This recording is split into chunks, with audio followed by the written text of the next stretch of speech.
അല്ല, ഞാൻ വന്നതിന് ശേഷം ആദ്യമായി നന്നാക്കാൻ പോവുകയാണ്. അപ്പോൾ ഏതായാലും പൂർത്തീകരിച്ച് ഒരു വർഷത്തിനകം അത് നമ്മുടെ എല്ലാ മത്സരങ്ങളും ഇവിടെ വെച്ച് നടത്താനുള്ള ഒരു പ്ലാനിങ്ങിലാണ് നമ്മളുള്ളത്. ആവശ്യമായുള്ള പണം മാറ്റിവെച്ചു. എപ്പോഴും സംഭവിക്കുന്നത് പണത്തിൻ്റെ കുറവായിരുന്നു. അപ്പോൾ ആവശ്യമായുള്ള പണം കിഫ്ബിയിൽ നിന്നും അനുവദിച്ചിട്ടാണ് ഇപ്പോൾ ടെൻഡർ കൊടുത്തിട്ടുള്ളത്. സമയബന്ധിതമായി തന്നെ പൂർത്തീകരിക്കും. നമുക്ക് മുനിസിപ്പൽ സ്റ്റേഡിയത്തിന് പണം നമ്മുടെ കയ്യിലുണ്ട്. 45 കോടി രൂപ ഏത് സമയത്തും ചിലവാക്കാൻ ഇപ്പോഴും നമ്മളെ കയ്യിലിരിക്കുകയാണ്. അനുയോജ്യമായിട്ടുള്ള സ്ഥലം കണ്ടെത്താൻ കഴിഞ്ഞു. പാലക്കാട് നഗരസഭയുമായി നമ്മൾ 2-3 പ്രാവശ്യം ചർച്ച ചെയ്തിരുന്നു. എങ്കിലും തീരുമാനത്തിലെത്താൻ കഴിഞ്ഞിട്ടില്ല. ഇതിന് ആദ്യത്തെ ചെയർപേഴ്സൻ്റെ സമയത്ത് ചർച്ച ചെയ്തു. പുതിയ ചെയർപേഴ്സൺ വന്നതിന് ചർച്ച ചെയ്തു. ബഹുമാനപ്പെട്ട തദ്ദേശ സ്വയംഭരണ വകുപ്പ് മന്ത്രി നേരിട്ട് ഈ കാര്യത്തിൽ സംസാരിച്ചിരുന്നു. പഴയ ഇവിടുത്തെ നിയമസഭാ അംഗം ഷാഫി ഇതുമായി ബന്ധപ്പെട്ട് സംസാരിച്ചിരുന്നു. നമ്മളെ സംബന്ധിച്ച് ഒരു തടസ്സവുമില്ല. പണം ഉള്ളതാണ്, സ്ഥലലഭ്യതയാണ് പ്രശ്നം. ഇപ്പോൾ അതുകൊണ്ടാണ് മുനിസിപ്പൽ സ്റ്റേഡിയം നവീകരിച്ചുകൊണ്ട് കേരളത്തിൽ തന്നെ ഏറ്റവും നല്ല സ്റ്റേഡിയം ആക്കാൻ പറ്റും. നിലവിലുള്ള സൗകര്യങ്ങൾ കുറേ കൂടി മെച്ചപ്പെടുത്തി സീറ്റിംഗ് സൗകര്യമൊക്കെ മാറ്റി റൂഫൊക്കെ ഇട്ട് നല്ല സ്റ്റേഡിയം ആക്കാവുന്നതാണ്. പക്ഷെ അതിന് സ്പോർട്സ് വകുപ്പ് മാത്രം വിചാരിച്ചപ്പോൾ സ്ഥലം കൂടി ലഭ്യമാണ്. അതാണ് പ്രശ്നം. പക്ഷേ നിങ്ങൾക്ക് അതിൻ്റെ കുഴപ്പം ഇതിൽ തീർക്കാനാണ്. സുന്ദരമായിട്ടുള്ള ഇൻഡോർ സ്റ്റേഡിയമാണ്. കേരളത്തിലെ ഏറ്റവും നല്ല ഇൻഡോർ സ്റ്റേഡിയങ്ങളിൽ ഒന്നായി പാലക്കാട് ഇൻഡോർ സ്റ്റേഡിയം മാറും.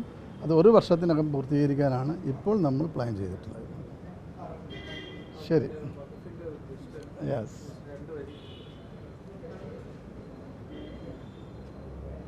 കേന്ദ്ര ഗവൺമെൻറ് കൊണ്ടുവരാൻ പോകുന്ന വഖഫ് ഭേദഗതി വഖഫ് ബോർഡുകളെയും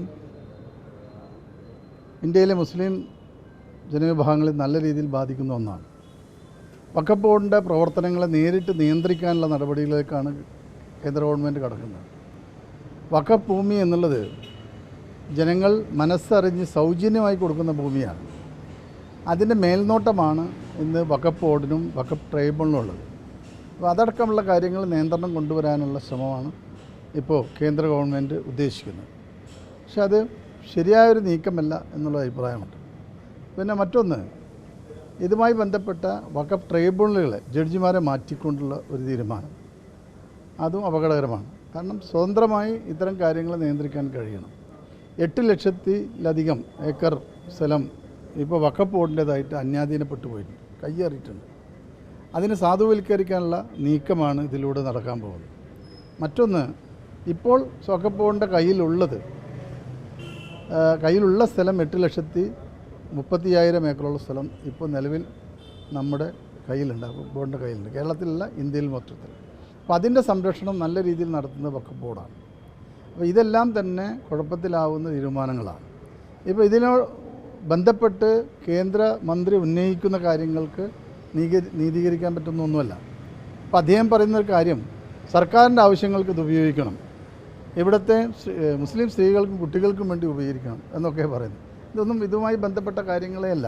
ഇത് രണ്ടാണ്. സർക്കാരിന് ഒരു വഖഫ് ഭൂമി ആവശ്യമുണ്ട്. സർക്കാർ ഓഫീസുകൾ ഉണ്ടാക്കണം, സർക്കാരിൻ്റെ സ്ഥാപനങ്ങൾ വഖഫ് ഭൂമിയിൽ നിർമ്മിക്കണമെങ്കിൽ ഒരു തടസ്സവുമില്ല. സാധാരണ ഇന്ത്യയിലെ ഏതൊരു വ്യക്തിയുടെയും സ്ഥലം സർക്കാർ ഏറ്റെടുക്കുന്ന അതേ നിയമപ്രകാരം തന്നെ വഖഫ് ഭൂമിയും ഏറ്റെടുത്ത് ചെയ്യാവുന്നതാണ്. ഇപ്പോൾ ഒരു ബോർഡിൻ്റെ കീഴിലുള്ള സ്ഥലം സൗജന്യമായി ഏറ്റെടുക്കുക, അല്ലെങ്കിൽ ഒരു സമുദായത്തിൻ്റെ മൊത്തത്തിൽ കുഴപ്പത്തിലാക്കുക എന്നുള്ള രീതി ശരിയല്ല. അത് ഇപ്പോൾ CAA പോലത്തുള്ള മറ്റൊരു നിയമമാണ് ഇതെന്നാണ് എനിക്ക് തോന്നുന്നത്.